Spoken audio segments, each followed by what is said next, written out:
They said the house I inherited was worthless, until my German shepherd found the hidden door inside the mountain. The day I turned 18 was supposed to be the day I finally faced the world alone.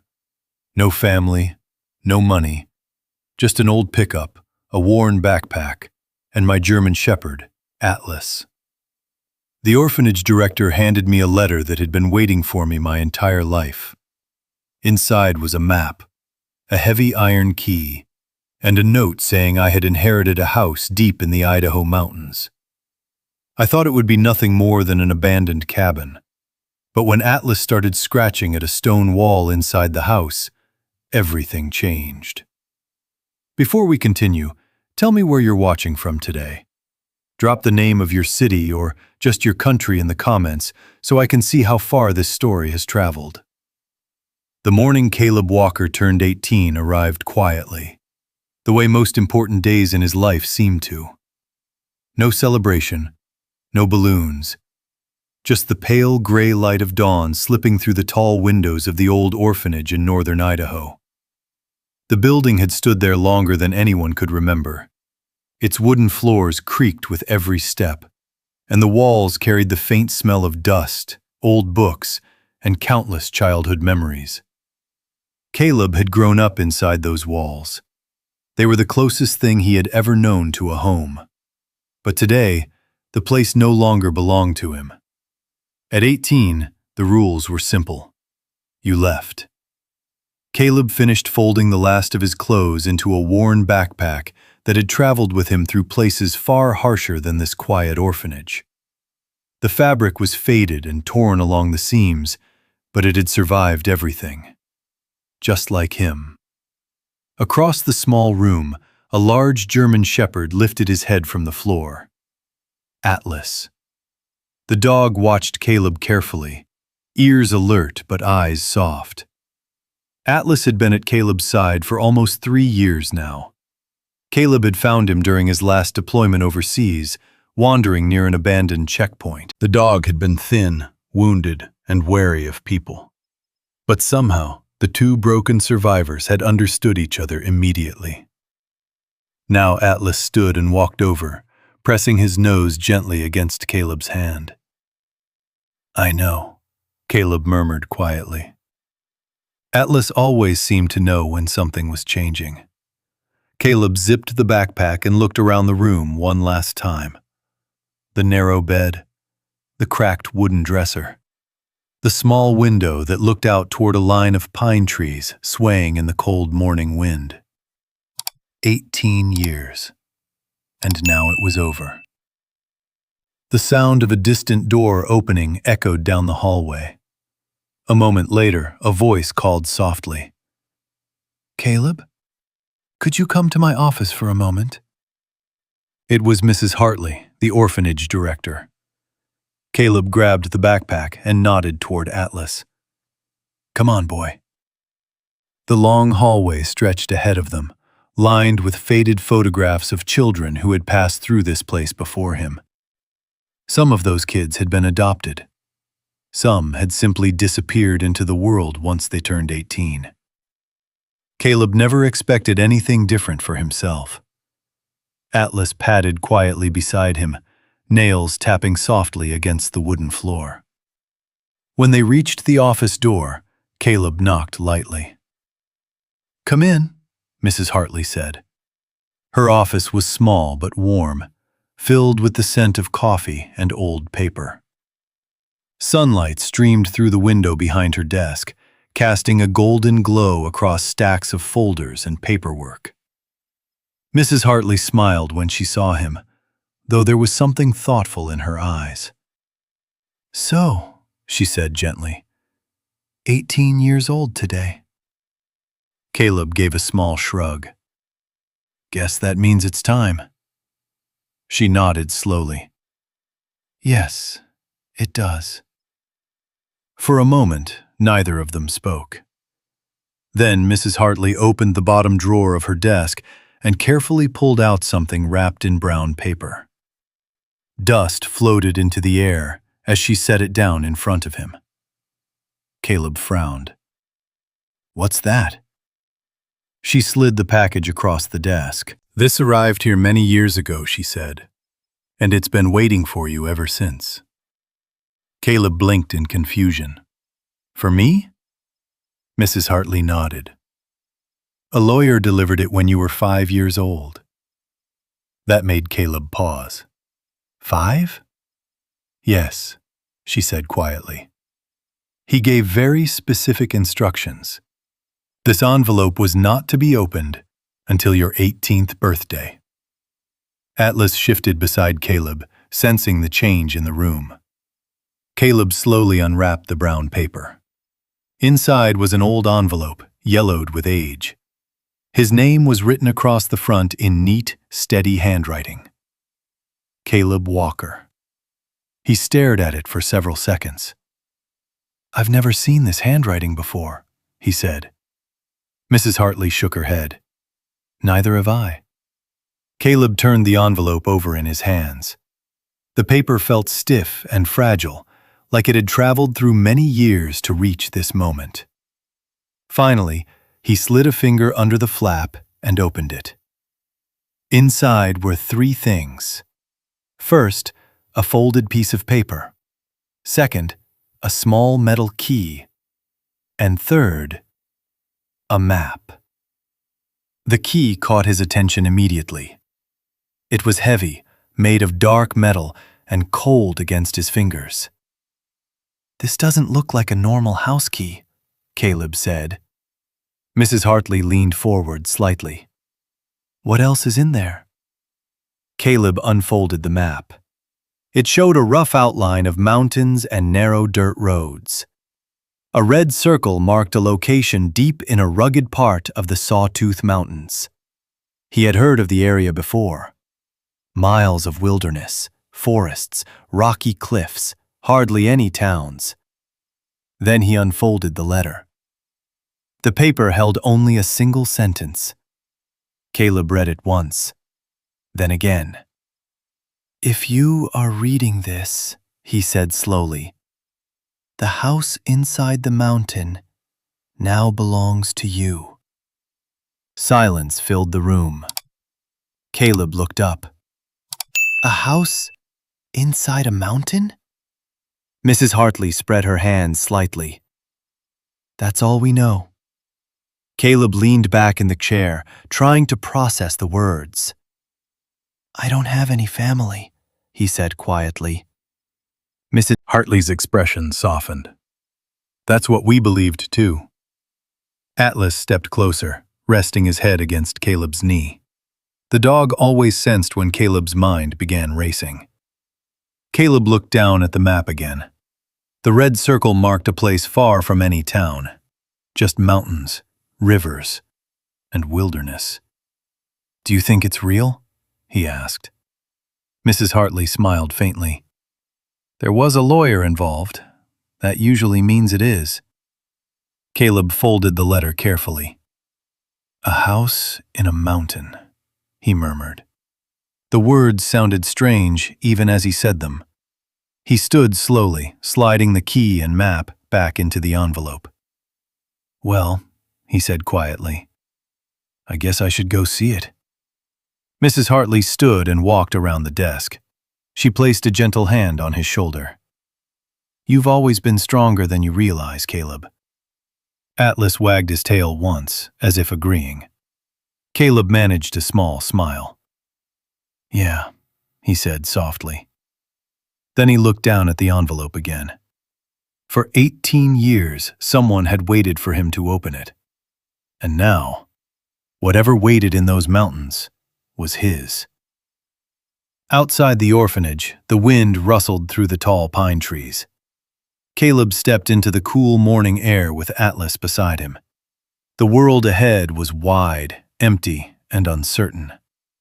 But somewhere in the distant mountains, a house was waiting. And neither Caleb nor Atlas had any idea that the moment they found it, everything in their lives would change. The road out of the orphanage stretched ahead in a quiet ribbon of cracked asphalt. Caleb drove slowly, one hand resting on the steering wheel of the old pickup truck he had bought with his last military paycheck. The truck wasn't much to look at, its paint faded, its engine rumbling like a tired animal, but it ran, and for now, that was enough. Atlas sat upright in the passenger seat, watching the passing trees through the open window. The wind carried the scent of pine and cold mountain air into the cab. Caleb hadn't realized how long it had been since he'd driven through a place this quiet. No sirens, no shouting, no distant echoes that sounded too much like explosions. Just wind through the trees. For a while, neither of them moved. Then Atlas shifted slightly, placing one paw gently against Caleb's leg. Caleb glanced down and gave a faint smile. "Yeah," he murmured. "I know." Atlas always knew. The dog had learned to recognize the signs before Caleb himself even noticed them. The tightening of his shoulders, the way his breathing changed, the distant look in his eyes when old memories began creeping back. Memories Caleb couldn't always control. The kind that came without warning. Like the one that flickered suddenly through his mind now. A dusty checkpoint in another country. Heat rising off the sand. The distant crack of gunfire. Caleb's grip on the steering wheel tightened. Atlas leaned closer. The pressure of the dog's weight grounded him immediately. Caleb exhaled slowly and focused on the road again. "Not today," he said quietly. Atlas rested his head against Caleb's arm. The moment passed. Miles of open highway slipped beneath the tires as the truck pushed deeper into Idaho's wilderness. Small towns appeared and disappeared along the route, clusters of gas stations, diners, and weathered houses that looked like they had been standing for generations. But Caleb kept driving. Further north, further into the mountains. The map from the envelope sat folded on the dashboard. Every now and then, Caleb glanced at the red circle drawn in the center. Sawtooth Mountains. Even the name sounded rugged. By late afternoon, the highway narrowed into a winding mountain road.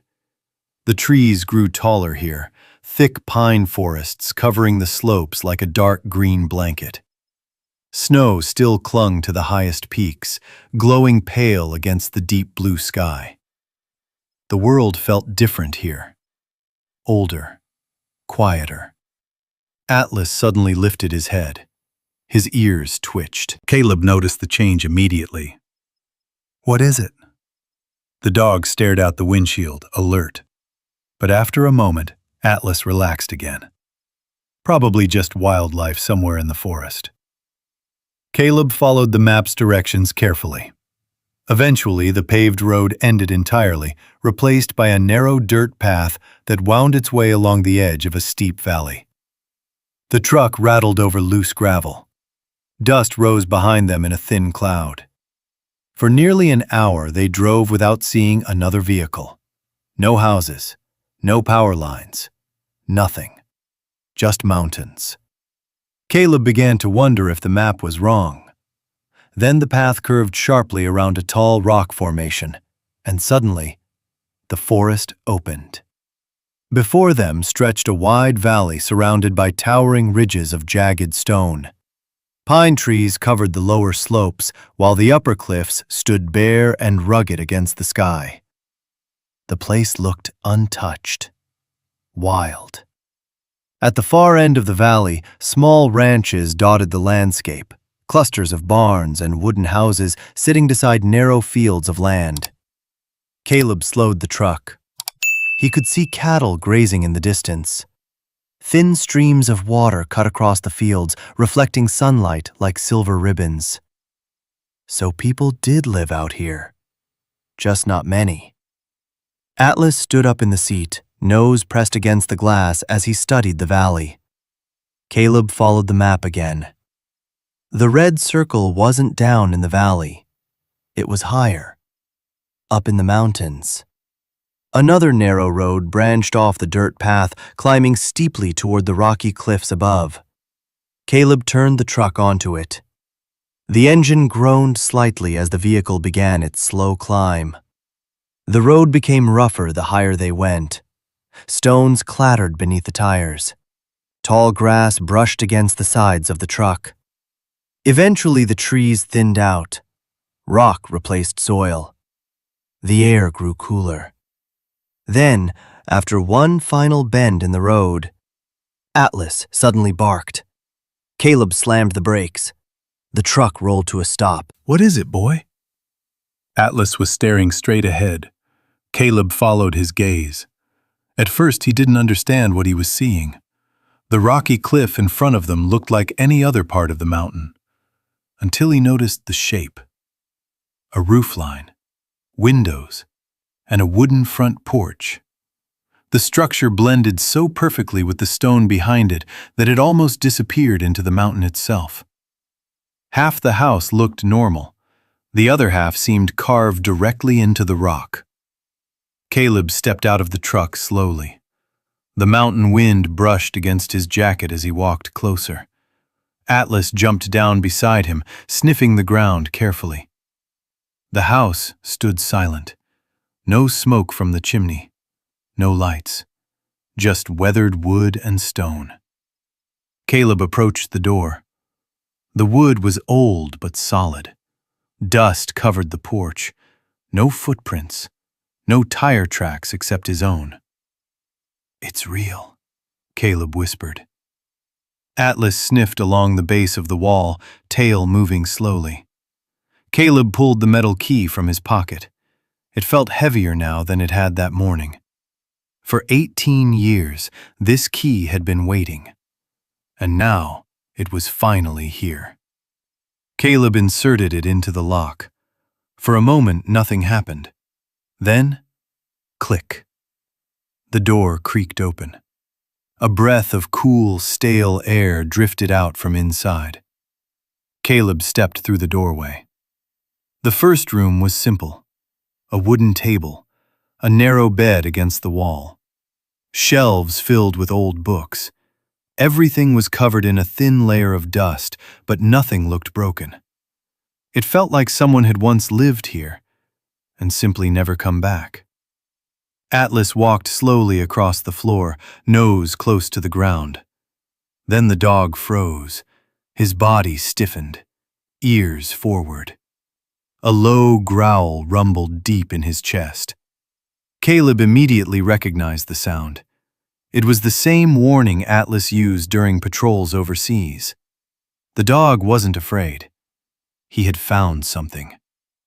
Atlas moved toward the back wall of the house. The wall wasn't wood. It was stone. Atlas sniffed along the edge, then began scratching at the rock. Hard. Claws scraping against the surface. "Hey, easy," Caleb said. But Atlas didn't stop. He kept digging at a specific spot near the floor. Dust and small rocks fell away. Caleb crouched beside him. At first he saw nothing. Then his fingers brushed against something cold beneath the dirt. Metal. Caleb cleared more debris away. Slowly, the outline of something appeared in the stone. A door. Not wood. Steel. Old. Hidden. Caleb stared at it, his heartbeat quickening. Atlas sat back on his haunches, watching him. The dog's eyes were calm, certain. Caleb ran a hand across the metal surface. "What did you find, Atlas?" The steel door sat perfectly flush with the rock wall, almost impossible to see unless you knew exactly where to look. A small keyhole waited near the center. Caleb slowly reached into his pocket again. The heavy metal key rested in his palm. For a long moment he simply stared at it. Then he looked back at Atlas. "Well," he said quietly, "let's see what's behind it." The steel key felt cold and heavy in Caleb's hand as he knelt beside the hidden door. The mountain air drifting through the open front door carried the faint scent of pine and dust. But here near the stone wall, the air smelled older, damp and metallic. like a place that had not been touched in decades. Atlas stood close, watching every movement Caleb made. The dog's posture was different now. Alert. Focused.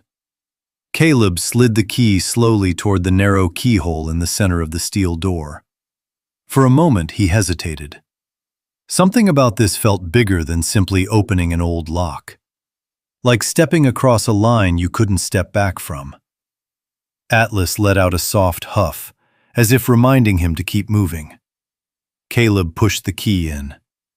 The metal scraped faintly inside the lock. Then he turned it. At first, nothing happened. Then, deep inside the door, something shifted. A heavy clank echoed through the stone wall. Dust trembled loose from the edges of the frame. Caleb pulled the handle carefully.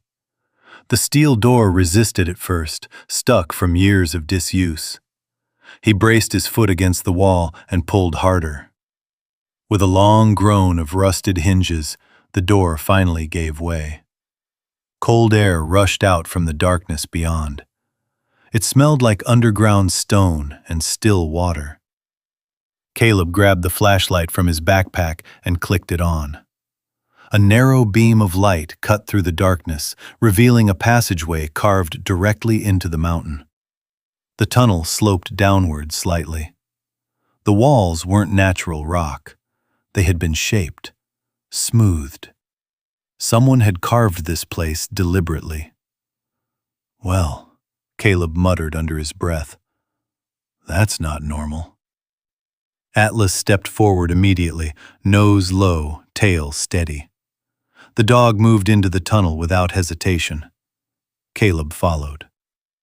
The sound of their footsteps echoed softly against the stone walls as they moved deeper inside the mountain. The air grew cooler with every step. Somewhere far ahead, Caleb thought he could hear the faint drip of water.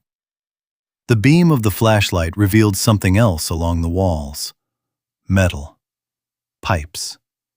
Thick iron pipes ran along both sides of the tunnel, disappearing into the stone ceiling and floor like veins inside the mountain. Caleb crouched beside one of them and brushed away dust with his hand. The metal was old, but solid.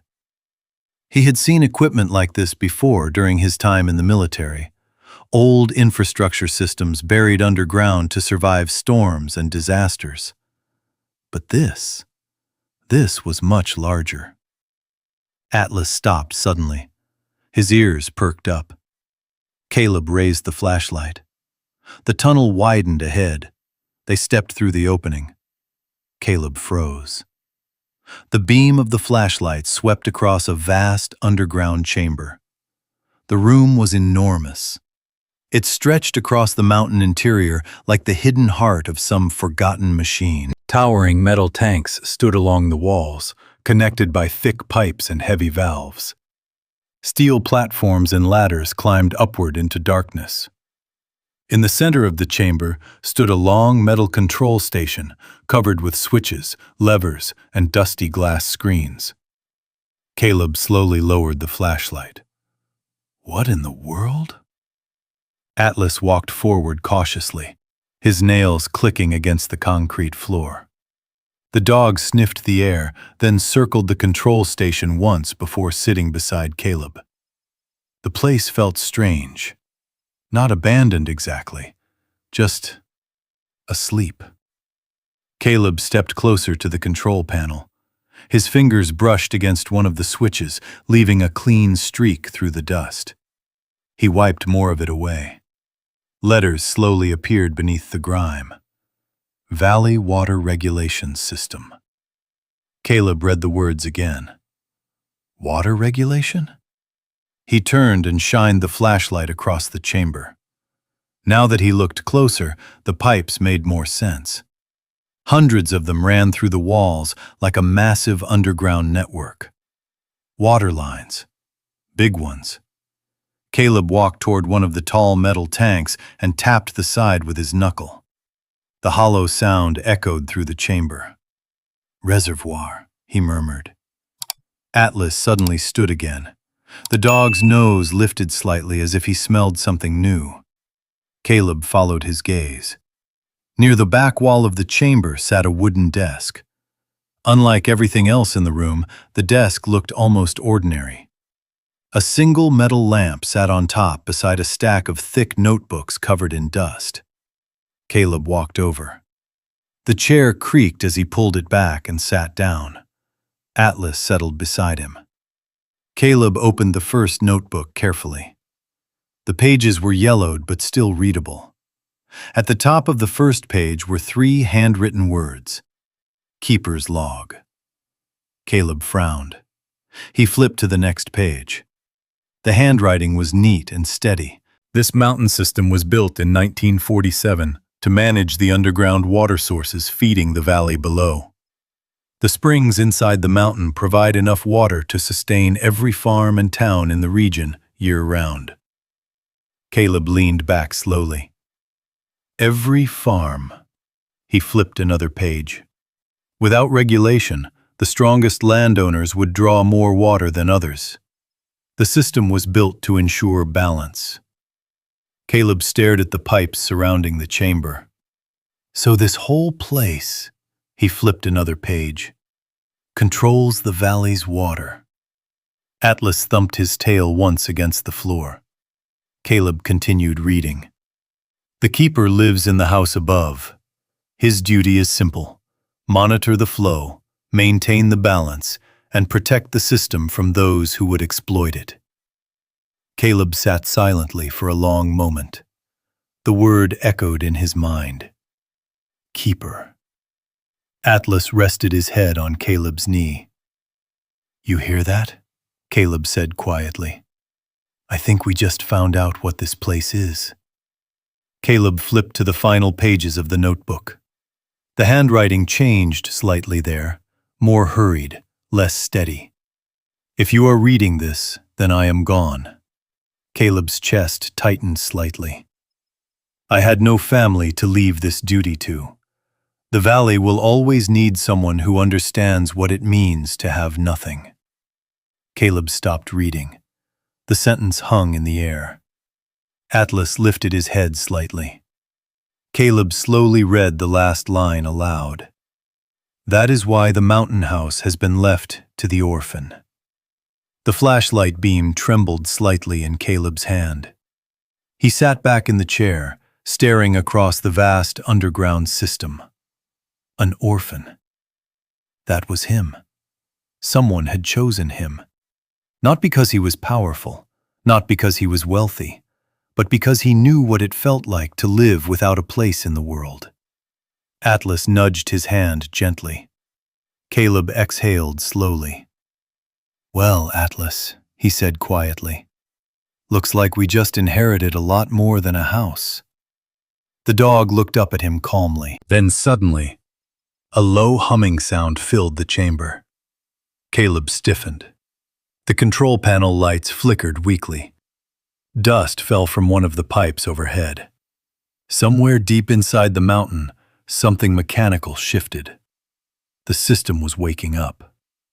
A low vibration moved through the concrete floor beneath Caleb's boots. It wasn't loud, but it was steady, like the deep heartbeat of something enormous buried beneath the rock. Atlas rose immediately. The German shepherd's ears snapped forward as he scanned the cavern, muscles tight, every instinct alert. Caleb slowly stood from the chair beside the desk. The control panel lights flickered again. One of the dusty screens on the console blinked faintly to life. Caleb stepped closer, brushing dust away with his sleeve. The glass revealed a dim map slowly forming on the screen. Thin, glowing lines spreading across the dark display like roots beneath the earth. Pipes. Hundreds of them. They stretched across the entire valley Caleb had seen earlier from the mountain road. Fields, ranches, streams. Every water line feeding them ran through this mountain. Well, Caleb said quietly. Atlas looked up at him. I think we just found the reason this place exists. Another sound echoed through the chamber. This time it was louder. A deep, metallic groan rolled through the walls as old valves somewhere far below slowly turned for the first time in years. Dust drifted down from the ceiling beams. Caleb watched the screen. Words slowly appeared across the flickering monitor. System initialization. He blinked. You've got to be kidding me. Atlas stepped closer to the console, sniffing the metal surface as if the dog could sense the machine's awakening. The map on the screen sharpened. Blue lines glowed across most of the valley, but one section was flashing red. Caleb leaned closer. What does that mean? He searched the control panel for more information. Several metal switches sat beneath the screen, each labeled with faded lettering. Reservoir levels, flow control, distribution balance. The words sounded more like engineering terms than anything Caleb understood. But one small indicator light kept blinking beside the red section of the map. Alert. Caleb pressed the nearby button. The screen flickered again. Then new words appeared. Unauthorized extraction detected. Caleb frowned. Extraction? Atlas let out a soft growl. Caleb followed the dog's gaze toward the screen again. The map zoomed in automatically. The red area sat on the far side of the valley. A large property appeared in the center of the display. Buildings, fences, wide irrigation lines stretching across acres of land. Caleb recognized it instantly. He had seen the ranch earlier when he drove into the valley. It had been the biggest one by far. More lines of text appeared on the screen. Water diversion pumps active. Distribution imbalance detected. Caleb rubbed the back of his neck slowly. Okay, I don't know much about irrigation systems, he muttered. But that doesn't sound good. Atlas continued watching the screen. The dog's low growl deepened. Caleb opened the keeper's notebook again, flipping quickly through the pages. The handwriting grew more urgent in later entries.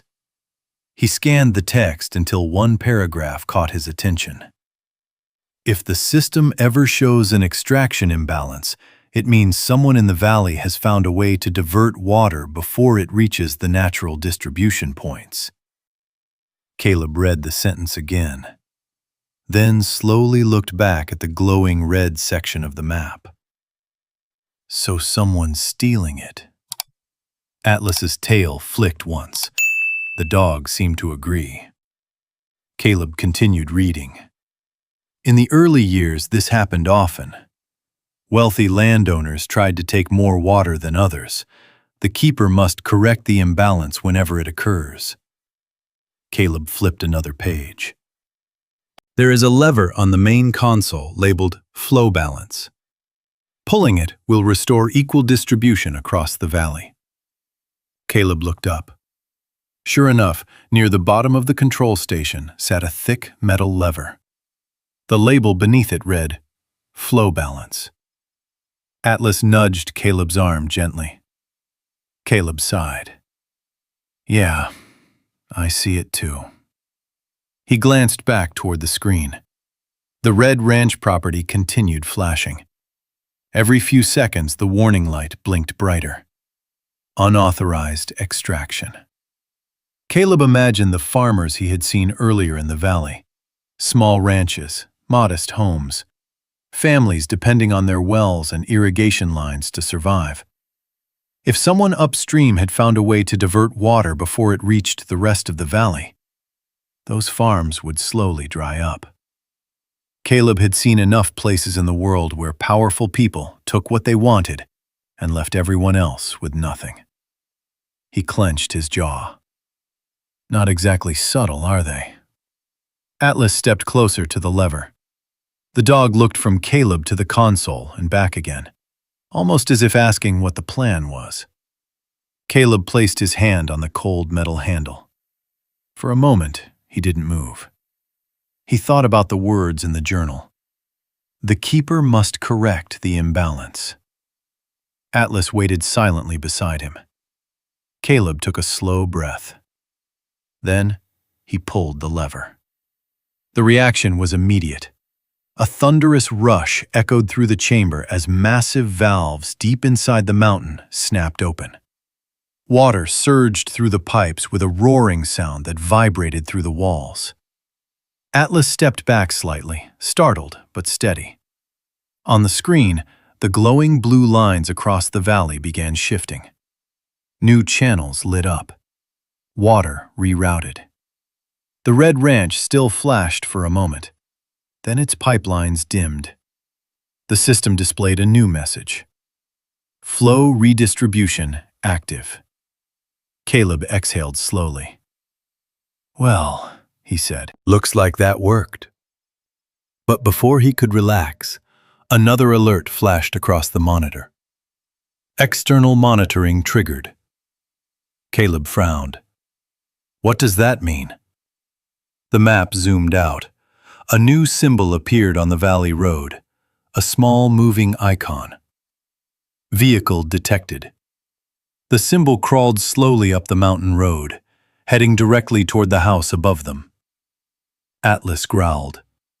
Caleb stared at the screen. Then he glanced toward the tunnel leading back up to the house. Someone noticed, he said quietly.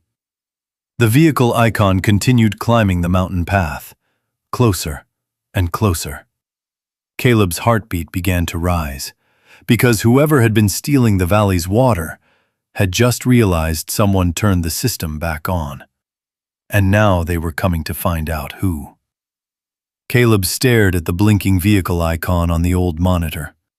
The small symbol crept slowly up the thin road carved into the mountainside. Every few seconds it moved closer to the house above them, closer to him. Atlas stood rigid beside the control panel, staring toward the tunnel that led back to the surface. His ears were forward now, his body tense in a way Caleb had seen many times before. Not fear. Readiness. Caleb rubbed a hand across his jaw. Well, he said quietly, guess we just made someone very unhappy. The machine hummed steadily behind him. The pipes lining the walls vibrated softly as water rushed through them, redistributing itself across the valley below. The screen still displayed the map. Most of the valley glowed calm blue now, but the large ranch on the eastern side continued to flicker with warning lights. Caleb leaned closer. Words appeared beneath the property's outline. Property owner, Douglas Mercer. Caleb exhaled slowly. So that's his name. He opened the keeper's notebook again, flipping through the final pages more carefully this time. Several entries mentioned the same name, Mercer. The handwriting had grown rougher in those entries, as if the writer had been frustrated. Douglas Mercer purchased the old East Valley Ranch 5 years ago, one note read. Since then, he has been attempting to gain access to the mountain system. Caleb frowned. He knew about this place? Atlas gave a low rumble in his chest. Caleb continued reading. He has installed unauthorized pumps along the lower pipeline routes. I have disabled them twice. Each time, he builds new ones farther upstream. Caleb shook his head. So he's been stealing the water for years. Another line in the journal made Caleb pause. If Mercer ever gains control of the system, the valley will belong to him. Caleb looked back at the screen. The vehicle icon was still climbing the mountain road. Slowly, steadily, like a predator following a scent. Caleb closed the notebook. Well, Atlas, he said quietly. Sounds like we just interrupted someone's business. Atlas paced toward the tunnel entrance, sniffing the air. Caleb glanced around the underground chamber again. Now that the system was active, faint lights had come alive across several panels. The room felt less like an abandoned relic and more like a sleeping giant that had finally awakened. Somewhere deep inside the pipes, water thundered through the mountain. Caleb imagined the streams and irrigation lines far below suddenly filling again. Fields that had been dry for weeks now receiving water. Farmers turning their faucets and finding pressure where there had been none. He felt a strange sense of satisfaction.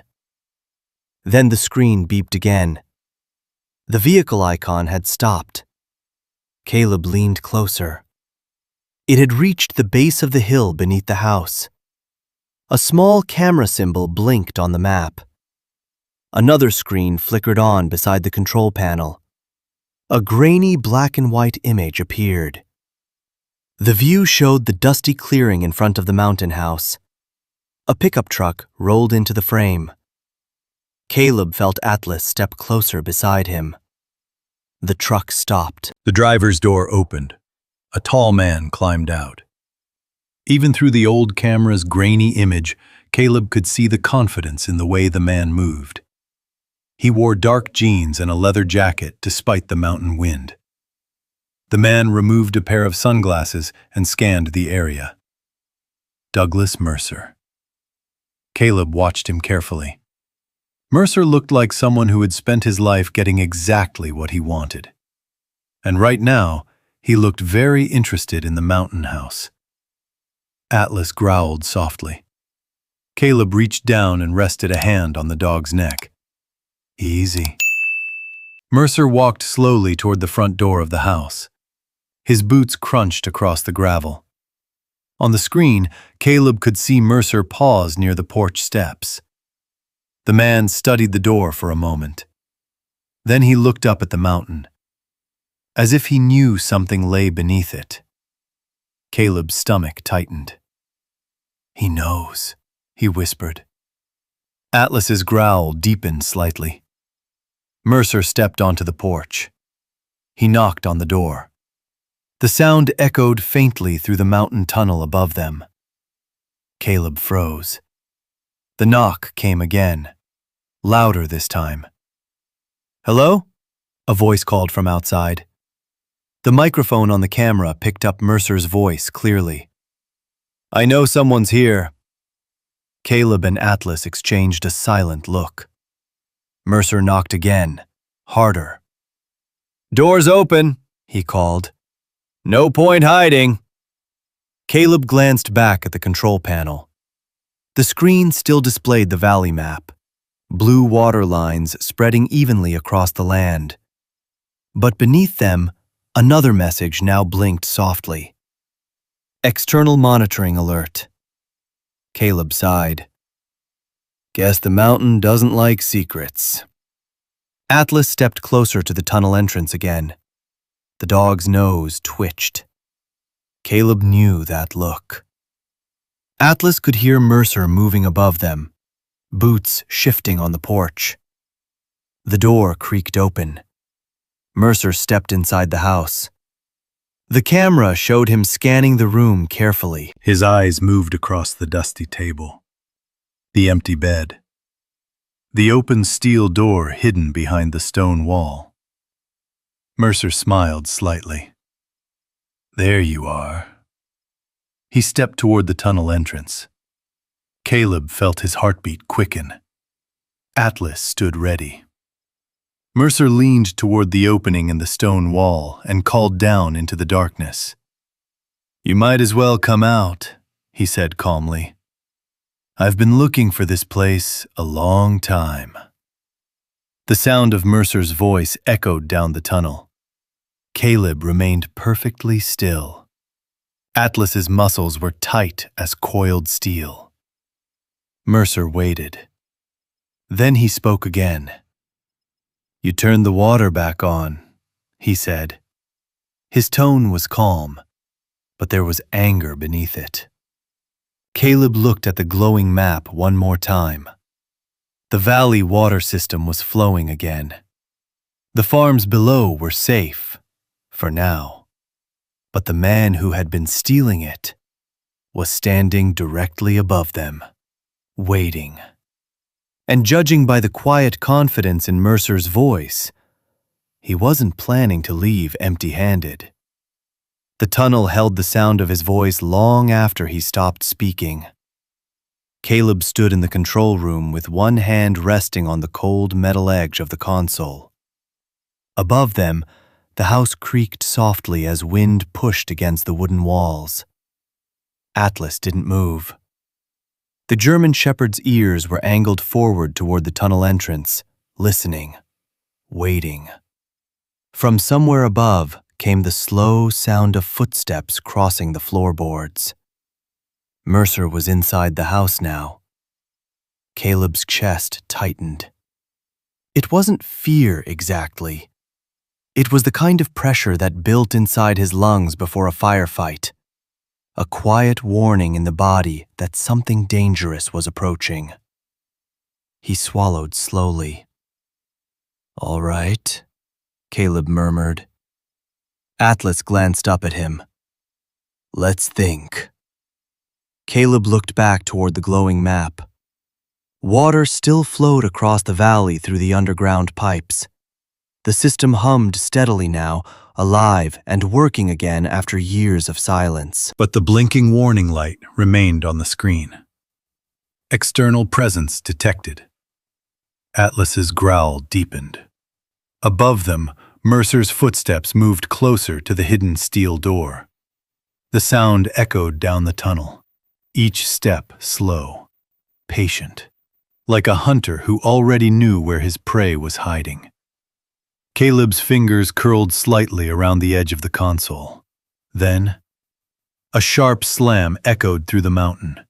Mercer had kicked the steel door open. The sudden crash reverberated through the tunnel, and in that instant, something inside Caleb's mind snapped. The sound wasn't just a door anymore.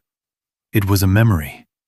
A metal blast door slamming shut in a concrete bunker overseas. A shout. The crack of gunfire. Dust exploding off a wall. Caleb's breathing suddenly sped up. His vision blurred for a moment. Atlas reacted instantly. The dog turned and pressed firmly against Caleb's leg. Caleb squeezed his eyes shut. No. No. The tunnel seemed to spin slightly around him. Another sound echoed from above. Mercer's boots stepping onto the metal floor of the tunnel entrance. The metallic clang of his steps bounced sharply down the stone passage. Caleb's pulse thundered in his ears. The old memories pushed forward harder now. Flashes of heat, sand, smoke. Atlas nudged Caleb's hand firmly with his nose. Caleb felt the pressure but couldn't quite focus. His breathing became short and uneven. The chamber lights seemed too bright suddenly, too loud. Atlas moved closer. The dog pushed his body against Caleb's legs and leaned upward, pressing his head against Caleb's chest. A familiar weight, a steady warmth. Caleb opened his eyes. Atlas stared back at him. The dog didn't bark, didn't move. He simply held Caleb there, grounding him in the moment. Caleb focused on the steady rhythm of Atlas's breathing. In, out, in, out. The noise of the tunnel faded slightly. The rushing water in the pipes became clearer. The room steadied around him. Caleb inhaled deeply, then exhaled slowly. "Good boy," he whispered hoarsely. Atlas wagged his tail once. Above them, Mercer's voice drifted down the tunnel again. "You know," Mercer called calmly, "I was beginning to think this place was a myth." His footsteps began descending the tunnel now. One step, then another. Caleb straightened slowly. The worst of the panic had passed, but the adrenaline remained. He glanced back at the control panel. "Okay," he murmured quietly. Atlas stepped forward beside him. Caleb quickly scanned the console again. The keeper's notebook lay open beside the screens. He flipped through the final pages rapidly. Most of the entries described the system's water distribution and maintenance routines, but one section was marked with a bold underline: Emergency Protocol. Caleb leaned closer. If the system is threatened by someone attempting to seize control of the valley's water... He paused. Atlas's ears twitched. Mercer's boots continued echoing down the tunnel. Closer. Caleb kept reading. The keeper must activate the mountain lock. Caleb frowned. What's that? He searched the console. Then he saw it. Near the far edge of the control panel sat another large metal lever. It was protected by a small steel cover. The label beneath it read, Mountain Lock. Caleb stared at it. He flipped the page again. If activated, the mountain lock permanently seals the control system. Caleb's stomach tightened. He read the next line slowly. The water will continue flowing naturally through the underground springs, but no person will ever control the distribution again. Caleb looked up from the notebook. Ever. Atlas shifted beside him. Mercer's footsteps were halfway down the tunnel now. Slow. Steady. The man wasn't rushing. He didn't need to. Caleb glanced back at the map. The valley's farms still glowed blue across the screen.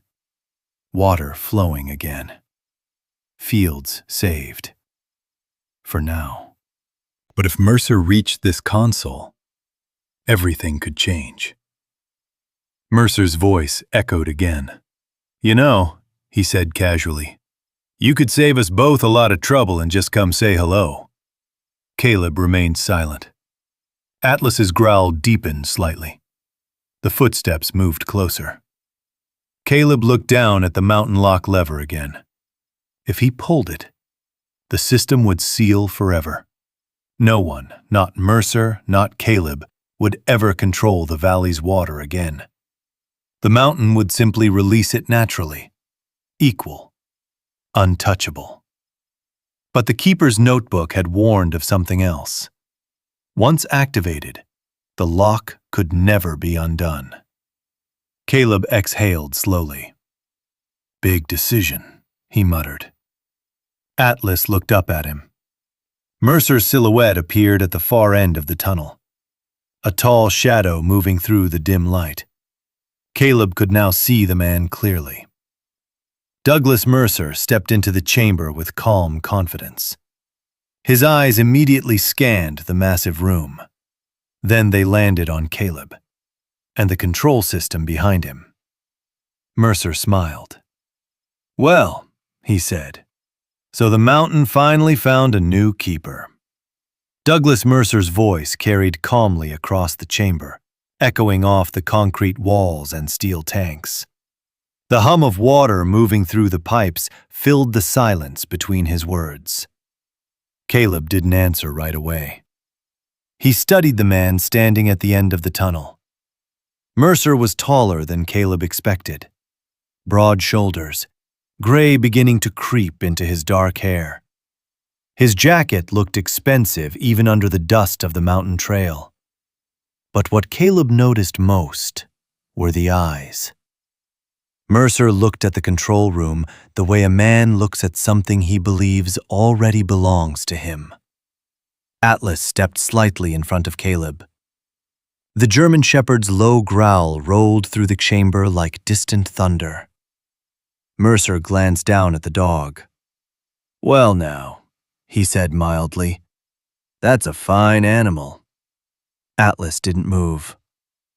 Mercer's gaze returned to Caleb. "You must be Caleb Walker." Caleb felt a chill move down his spine. "You've been doing your homework," he said quietly. Mercer smiled. Hard not to when someone turns on a system that's been asleep for 10 years. He walked slowly across the floor, boots echoing with every step. Atlas's growl grew louder. Mercer stopped about 20 feet from the control console. His eyes moved across the glowing screens, across the rushing pipes, across the map of the valley. Then he nodded slowly. So it's real after all. Caleb leaned one hand casually against the console.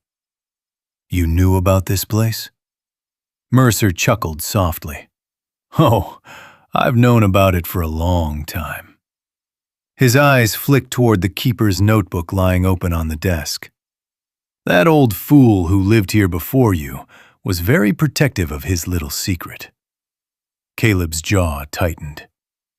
You mean the man who built the system that keeps the valley alive? Mercer shrugged.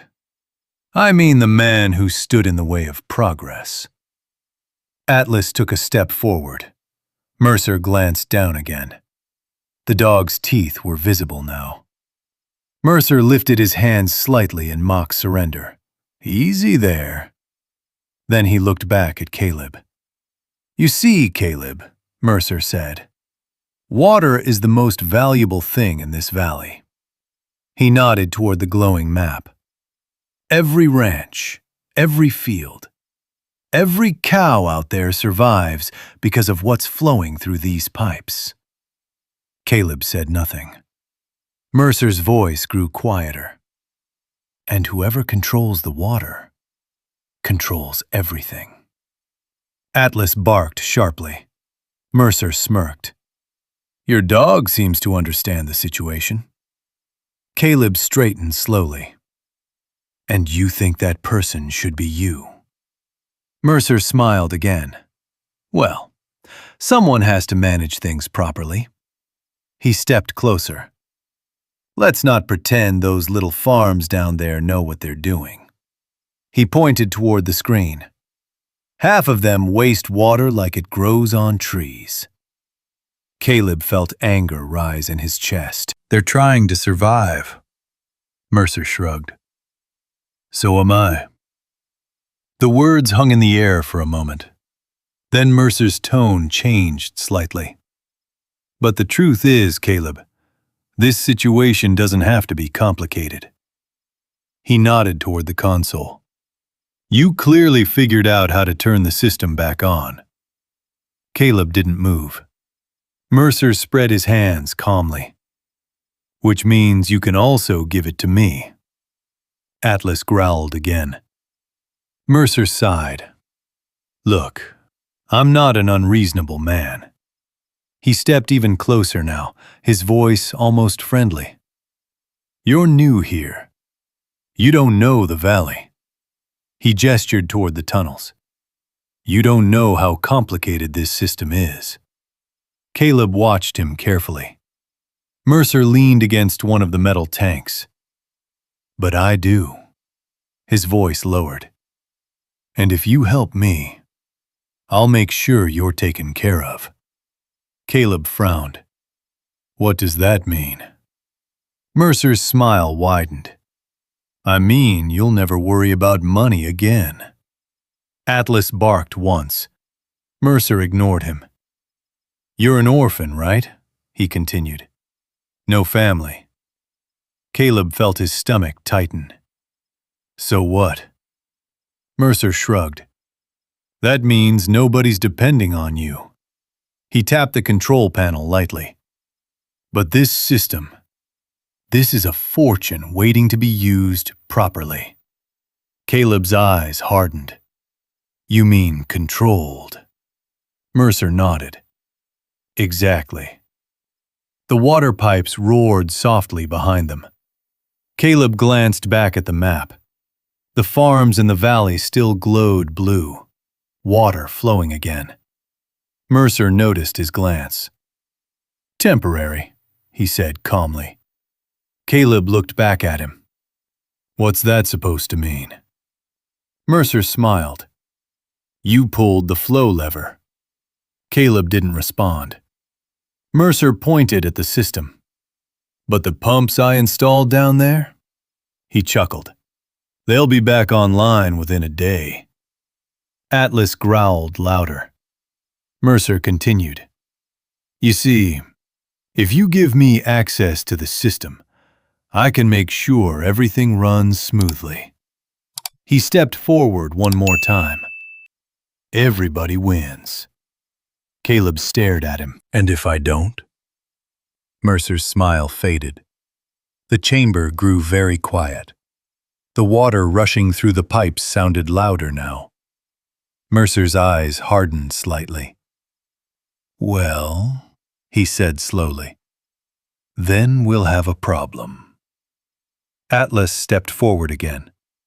Mercer's gaze dropped to the dog. Careful, he said calmly. Caleb's voice was steady. You planning to threaten me? Mercer shook his head. No. He nodded toward the tunnel. I'm simply pointing out that you're very alone up here. Caleb followed his gaze briefly. The tunnel stretched back toward the house above, empty, silent. Mercer spread his hands.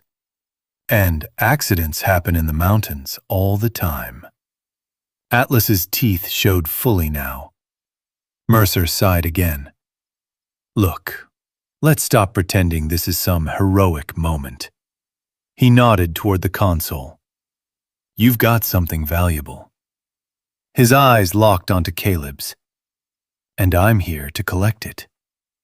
The mountain hummed around them.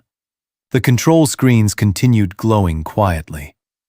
Atlas stood between the two men like a living wall. Caleb slowly placed his hand on the metal cover protecting the lever beside the console, the one labeled Mountain Lock. Mercer's eyes narrowed slightly. What's that? Caleb didn't answer, but inside his mind, a decision was beginning to form. Caleb kept his hand resting on the metal cover of the lever. The steel felt cold beneath his palm. The words engraved on the console beneath it seemed heavier than before. Mountain Lock. The humming of the system filled the chamber like a deep mechanical heartbeat. Water rushed through the pipes surrounding them, feeding the valley below. Atlas remained planted between Caleb and Mercer, shoulders squared, eyes locked on the man. Mercer noticed Caleb's hand on the lever. His expression shifted slightly. What exactly is that? He asked. Caleb didn't answer immediately.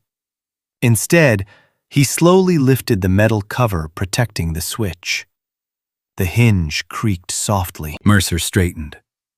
Hold on, he said. The calm confidence in his voice had changed. What does that lever do? Caleb glanced toward the keeper's notebook lying open beside the console. Then he looked back at Mercer. It ends the conversation, he said quietly. Mercer's eyes narrowed. You don't even know how this system works. Caleb shook his head slightly. Not completely. He nodded toward the notebook. But I know enough. Atlas growled softly. Mercer took a step closer. Let's think about this, he said. His voice was still calm, but there was tension behind it now. You pull some random switch in here, and you could shut down the entire valley. Caleb looked past him toward the glowing map. Blue lines stretched across the farmland below. Water flowing again. Fields alive again. The image reminded him of the drive through the valley earlier. Small houses, old barns, families trying to make a living in hard land. Then he remembered the warning in the notebook. If Mercer ever gains control of the system, the valley will belong to him. Caleb's grip tightened slightly. Mercer noticed. Listen, Mercer said quickly. You're not thinking this through. He pointed toward the screen. That system is worth millions. Caleb remained silent. Mercer's voice grew sharper. You could run the entire valley from here. Caleb looked back at him. And you want it? Mercer didn't deny it. Of course I do. He spread his hands. That's how the world works. Atlas barked once. Mercer ignored the dog. Power belongs to the people smart enough to use it. Caleb let out a slow breath. The mountain air in the chamber felt heavy now. The sound of water rushing through the pipes seemed louder than before. Mercer stepped closer again. Look, he said, I'm giving you a chance here. Caleb tilted his head slightly. A chance? Mercer nodded. You help me run the system. He pointed toward the map. You and me. Caleb raised an eyebrow. You're offering me a partnership. Mercer smiled. Exactly. Caleb looked down at Atlas. The dog's ears twitched slightly, as if listening to the conversation. Caleb scratched the back of Atlas's neck gently. Then he looked back at Mercer. You know what the journal says about the keeper? Mercer shrugged. Something about balance? Caleb nodded. Something about protecting the valley. Mercer laughed quietly. That old man lived in the past. He gestured toward the mountain around them. The world runs on money now. Caleb thought about that. Then he looked at the lever again. The keeper's notebook had been clear. Once the mountain lock was activated, no one could control the system again. Not Mercer, not Caleb. The mountain would simply release water naturally, fairly, equal for everyone. Mercer watched him closely. You're not seriously thinking about pulling that. Caleb didn't answer. Mercer's voice hardened. You do that, and the system becomes useless. Caleb nodded slightly. Exactly. Mercer's eyes widened. You'd destroy a machine like this? Caleb looked around the massive chamber. The pipes, the tanks, the decades of engineering buried inside the mountain. Then he looked back at Mercer. No. He shook his head. I'd protect it. Mercer took another step forward. You'd throw away the most powerful tool in the valley? Atlas growled louder. Caleb's voice remained calm. I'd make sure nobody ever steals from it again. Mercer stopped moving. For the first time, uncertainty flickered across his face. You don't understand, he said. I've invested years into this. Caleb nodded. I believe that. Mercer's voice grew sharp. And you think you're going to walk in here one day and ruin everything? Atlas barked again. Caleb kept his eyes on Mercer. You already ruined everything. Mercer's jaw tightened. For a moment, the two men stood silently in the humming chamber. Then Mercer moved. He lunged forward suddenly, reaching for the console. Atlas reacted instantly. The German shepherd sprang forward with a powerful bark. Mercer jerked backward just in time as Atlas's teeth snapped inches from his arm. The dog planted himself between Mercer and the control panel, growling. Mercer stumbled back a step. You should control that animal. Caleb shook his head slowly. He's doing exactly what he's supposed to. Mercer's eyes burned with anger now. You have no idea what you're doing. Caleb's hand moved slowly toward the lever. Mercer saw it. Don't. Caleb didn't stop. The metal handle felt heavy. Mercer took another step forward. If you pull that lever, you lose everything. Caleb looked at him. I never had anything. Mercer froze. The words echoed through the chamber. Caleb glanced down at Atlas. The dog's shoulder brushed his leg. Steady. Loyal. Then Caleb looked back at the screen one last time. The valley below glowed blue with flowing water. Small farms. Families. People who would never know his name. But they would drink from the streams tomorrow. Caleb wrapped his fingers around the lever. Mercer's voice cut through the room. "Think carefully, Walker." Caleb nodded. "I am." The mountain hummed. The pipes roared. Atlas stood ready beside him, and the weight of the decision pressed down on Caleb's hand. For a long moment, no one moved. The mountain hummed around them like a living thing. Deep in the rock, pumps turned slowly, pushing thousands of gallons of water through steel arteries that stretched beneath the valley. Mercer watched Caleb's hand tighten around the lever. "You're making a mistake," Mercer said quietly. His voice no longer carried the easy confidence from before. There was tension in it now. Caleb kept his eyes on the control panel. "I've made plenty of those already," he said. Mercer took a slow step forward. "Listen to me, Walker." Atlas immediately shifted his stance, blocking the path. Mercer stopped again, clearly annoyed. "You pull that lever, and everything changes." Caleb nodded. "That's the point." Mercer shook his head. "You think the valley will thank you for this?" Caleb looked toward the glowing map again. The small ranches scattered across the valley floor. Windmills, water towers, dusty roads cutting through open land. "They won't even know," Caleb said. Mercer frowned. "And that's exactly why you shouldn't do it." He pointed at the screen.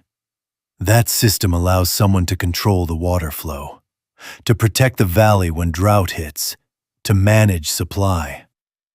Caleb slowly turned toward him. "Or to starve people when they don't do what you want." Mercer's jaw tightened. "You don't understand business." Caleb gave a small, tired smile. "No." He looked down at Atlas. "But I understand loyalty." The dog glanced up at him, ears twitching. Mercer scoffed. "This isn't about loyalty. It's about survival." Caleb nodded. "Exactly." He looked back at the lever. His mind drifted for a moment to the orphanage halls, to long nights lying awake, staring at the ceiling, to the sound of helicopters over desert battlefields, to the day Atlas had appeared beside him in the dust of a ruined village, wounded but still guarding his fallen handler. Caleb had saved the dog, but the truth was, Atlas had saved him too. Mercer's voice cut through the memory. "You're throwing away power most men would kill for." Caleb looked back at him. "That's the problem." The chamber fell silent again. The only sound was the rushing water. Mercer rubbed his face with both hands. "You don't get it," he said. "I've spent 15 years building my ranch." He pointed toward the map again. 15 years. His voice grew sharper. Droughts, floods, bank loans, equipment failures. Caleb listened quietly. Mercer took another breath. "And this system, this mountain, this water," his eyes burned with frustration. "It could stabilize everything." Caleb shook his head. "No." Mercer stared at him. "No?" he repeated. Caleb nodded slowly. "It would make you the king of the valley." Mercer said nothing. The silence confirmed it. Atlas's tail flicked once. Mercer finally spoke again. "You don't understand what it takes to build something." Caleb looked around the chamber. Steel pipes older than he was. Massive valves carved into the mountain. generations of work hidden underground. "Oh," Caleb said quietly, "I think I do." Mercer frowned. "Then why destroy it?" Caleb's hand tightened on the lever. "I'm not destroying it." He looked Mercer directly in the eyes. "I'm freeing it." Mercer's patience finally broke. "You self-righteous idiot." He lunged forward. Atlas exploded into motion. The German Shepherd slammed into Mercer's chest before he could reach the console. Both of them crashed to the ground. Mercer shouted in pain as Atlas's weight knocked the air from his lungs. But Mercer reacted fast. He grabbed Atlas's collar and tried to shove the dog away. Atlas snarled. The sound echoed violently through the chamber. Caleb stepped back from the console instinctively. "Atlas!" The dog didn't release Mercer, but he didn't bite either. He simply pinned the man down, teeth inches from Mercer's throat. Mercer froze. For the first time since entering the mountain, fear showed in his eyes. Caleb stepped closer slowly. "Atlas," he said calmly.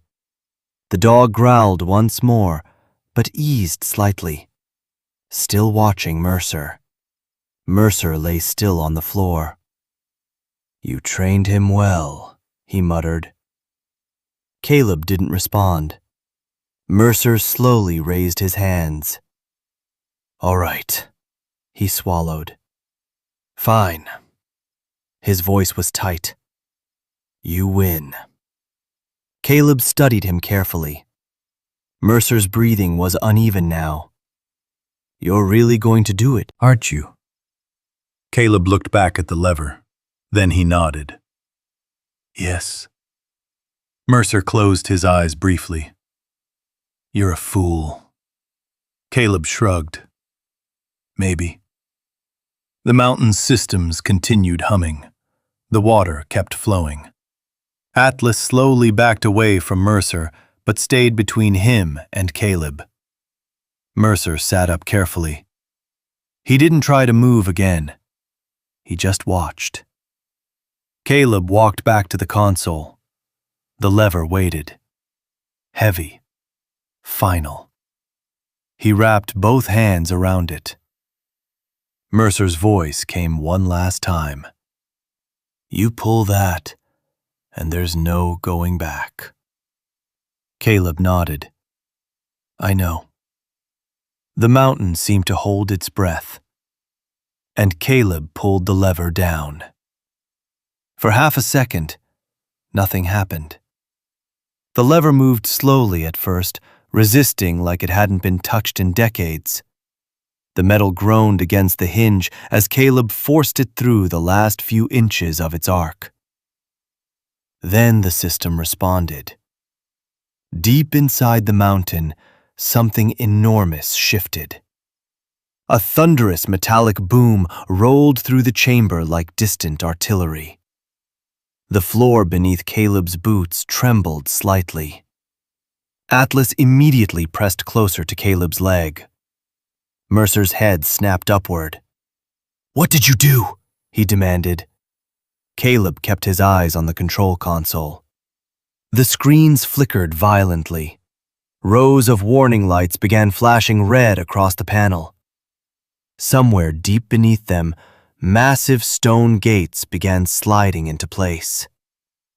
The sound was slow, ancient.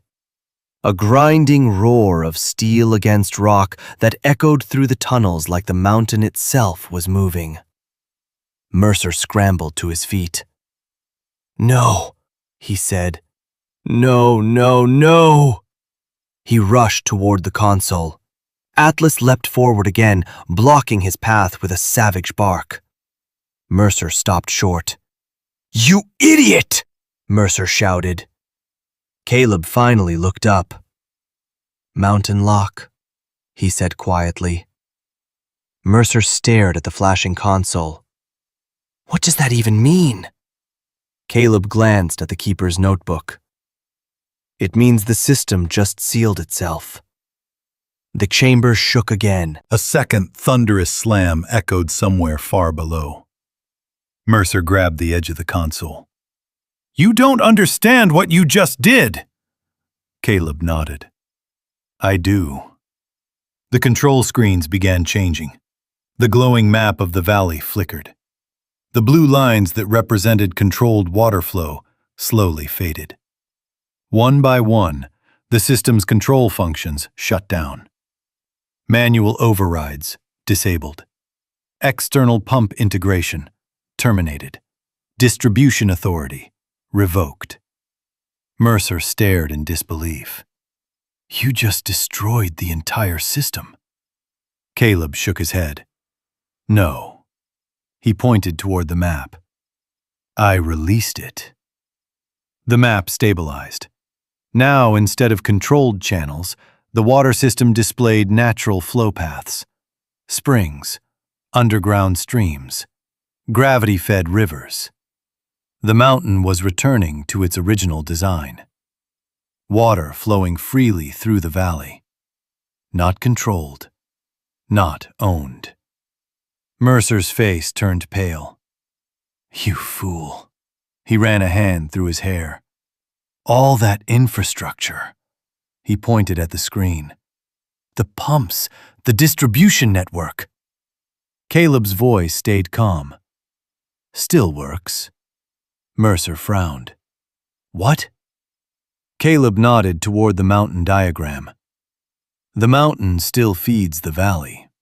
He tapped the screen. "But nobody controls it anymore." Mercer stared at him. "You just gave up the most powerful system in the state?" Caleb shrugged slightly. "Maybe."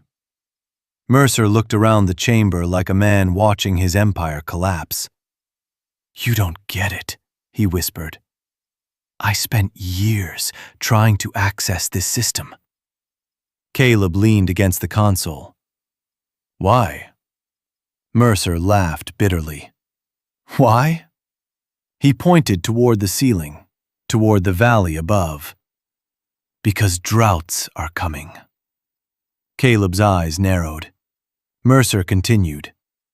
10 years from now, water will be worth more than oil." His voice grew louder. "And whoever controls it will control everything." Atlas growled softly. Caleb remained quiet. Mercer's shoulders dropped slightly. "You could have been rich," he said. Caleb looked at the map again. Farm wells slowly filling, small reservoirs stabilizing, streams reappearing where they had once run dry. "Maybe," Caleb said. Mercer studied him. "And you just threw that away." Caleb looked down at Atlas. The dog's ears relaxed slightly now, the tension in his body fading as the system quieted. Caleb scratched behind the dog's ear. "I didn't throw it away." Mercer scoffed. "What would you call it?" Caleb looked back at the valley map. "Fair."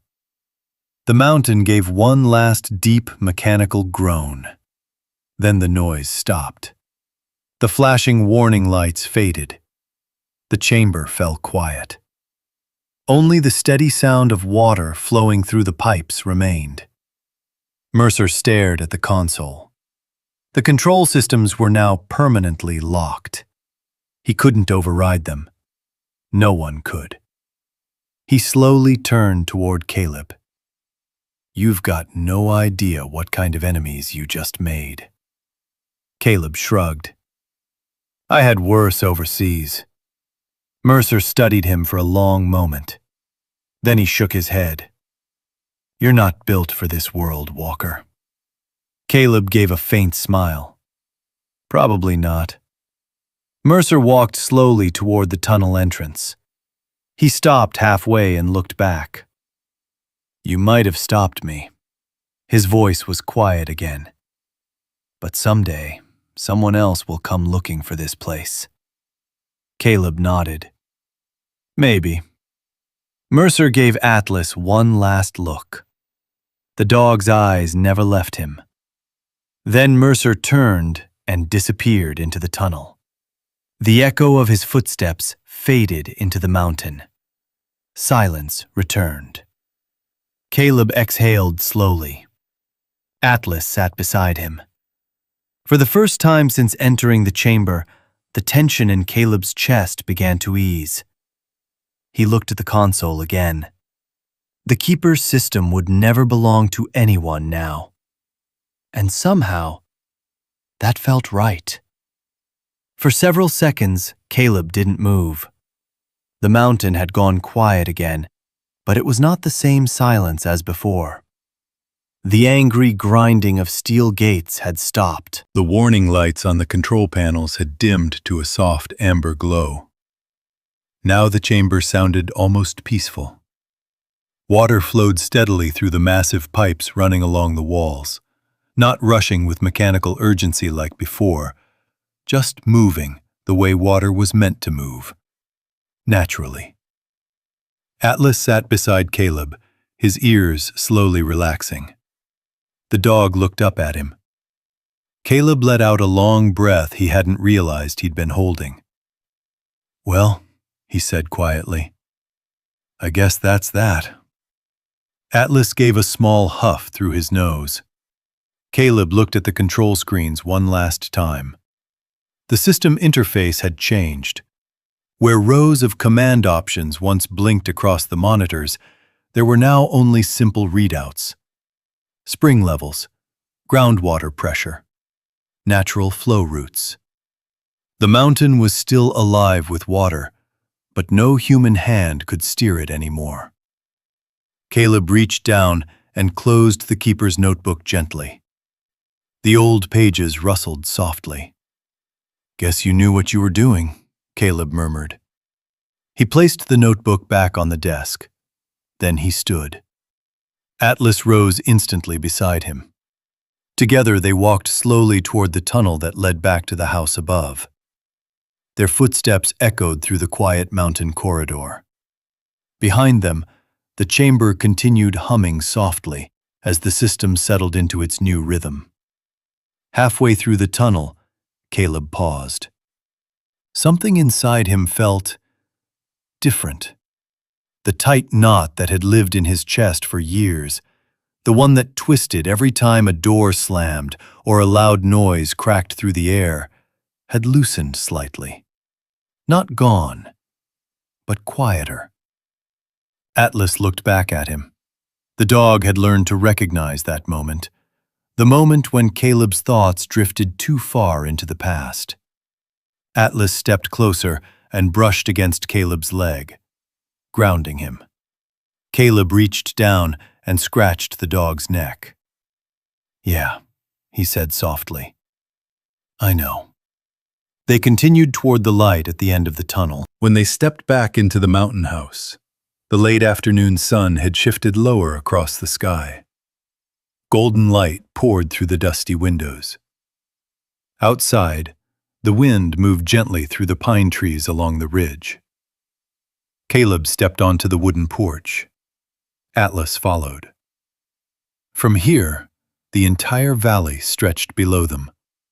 Miles of open land, rolling fields, silver lines of dirt roads cutting through ranch country.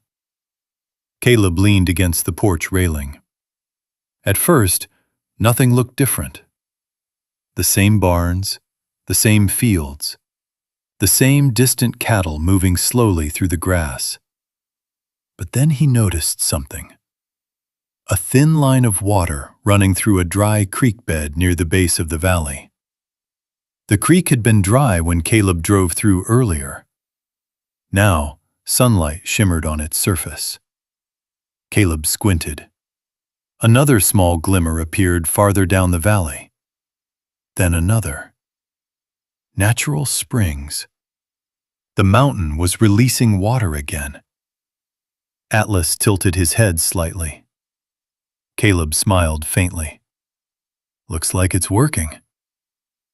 Far below them, a rancher drove an old pickup truck across a dusty field. The truck stopped near a windmill. The man climbed out and looked down into the well pump beside it. Even from miles away, Caleb could see the sudden shift in the man's posture. The rancher leaned closer. Then he looked up, scanning the land around him in confusion. Caleb knew what he was seeing. Water. Atlas wagged his tail once. The wind picked up slightly across the ridge.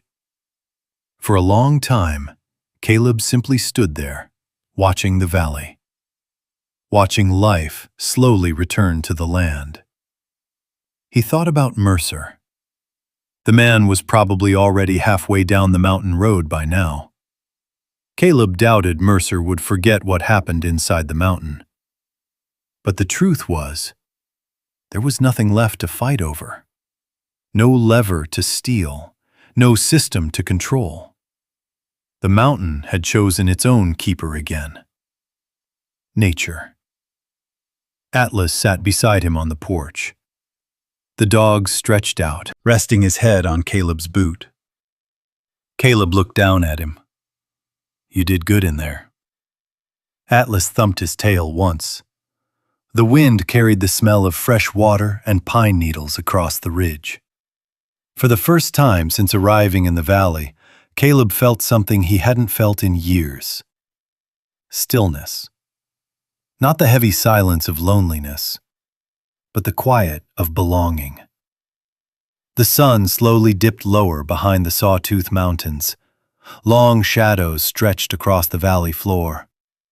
The streams below caught the last light of the evening, glowing like silver ribbons cutting through the land. Caleb leaned back against the porch post. He didn't know what tomorrow would look like, but for the first time in a long time, he wasn't afraid of it. The sun continued sinking behind the jagged peaks of the Sawtooth Mountains, casting long amber shadows across the valley floor. Caleb stayed on the porch as the air cooled. Atlas lay stretched beside his boots, breathing slow and steady, his chest rising and falling in the quiet rhythm only a dog at peace could have. For a while, neither of them moved. The valley below carried on with its evening routine. A pickup truck rolled along a dirt road toward a distant barn. A small group of cattle wandered toward a watering trough that, hours earlier, had likely been dry. Now water glimmered inside it. Caleb watched the rancher lean over the trough. The man dipped his hand into the water and stood there for a long moment. Even from miles away, Caleb could read the man's body language. Confusion, relief, disbelief. The rancher looked toward the hills as if trying to understand where the water had come from. Caleb quietly leaned against the wooden post beside the porch. "No idea, huh?" he murmured. Atlas lifted his head and followed Caleb's gaze down into the valley. The wind rustled the pine trees along the ridge, sending the scent of sap and mountain air across the old house. Somewhere down below, a creek that had been dry for years had begun flowing again. The mountain had opened its veins, and now it was feeding the land the way it was always meant to. Caleb crossed his arms loosely. He thought about the man who had built the system inside the mountain, the one the notebook had called the Keeper. Whoever he had been, he must have known someday someone would come looking for control. And he had built the one thing that would stop them. A final switch. A decision that only someone with nothing to gain would make. Caleb gave a faint smile. "Guess you were waiting for someone stubborn enough," he said softly. Atlas wagged his tail once against the porch boards. Night slowly settled over the valley. Lights flickered on in ranch houses far below as families gathered for dinner. Small yellow windows glowing across miles of open land. The same valley that Mercer had wanted to own. The same valley that now belonged to no one. Caleb leaned forward against the railing. For years after the war, he had drifted from place to place. Temporary jobs, temporary rooms, temporary people. Everywhere he went, it had felt like he was passing through someone else's life, never his own. But standing on that ridge, watching the valley breathe again, something inside him shifted. Not the sharp jolt of adrenaline that came from danger, not the hollow quiet that followed a nightmare. Something calmer. Atlas stood up and stretched. Then the dog walked a few steps down from the porch and sat at the edge of the ridge, looking out over the land like a sentry. Caleb joined him. The last light of the day turned the streams below into thin silver lines winding through the fields. Caleb rested a hand on Atlas's shoulder. "You know," he said quietly, "for a place that looked abandoned," he paused, "this mountain seems pretty alive." Atlas's ears twitched. A distant coyote called somewhere across the valley. The sound echoed softly against the mountains. Caleb sat down beside the dog. The porch boards creaked gently under his weight. He watched the valley for a long time. Eventually, the stars began appearing overhead. The sky above the sawtooths darkened into deep blue. Atlas laid his head against Caleb's knee. The dog's breathing slowed again. Caleb looked down at him. "You stayed with me through everything," he said softly. The dog's tail thumped lightly against the wood. Caleb scratched behind Atlas's ear. "Guess we finally found somewhere worth staying." The wind moved through the valley grass far below, rippling across the land like waves across water. The streams continued running quietly. The ranchers down there would wake tomorrow to wells that worked again, fields that could grow again, animals that could drink again. None of them would ever know why, and Caleb was perfectly fine with that. High above the valley, the old mountain house sat quietly against the rock face, half hidden, half forgotten, but not empty anymore. Inside the mountain, the ancient gates of the mountain lock rested in place. The system would still guide the water, but it would never belong to a single man again. The mountain had made its choice. And for the first time in his life, Caleb Walker finally had a place where he belonged. Atlas sighed softly and closed his eyes. The wind whispered through the pine trees, and the mountain kept its promise. Caleb sat quietly on the porch, Atlas resting beside him, the valley stretching far into the dark. Some stories end with a battle. Some end with a victory. But sometimes, the greatest ending is simply finding a place where you finally belong. If this story meant something to you, I'd love to hear from you. Leave a simple comment below and tell me you made it to the end.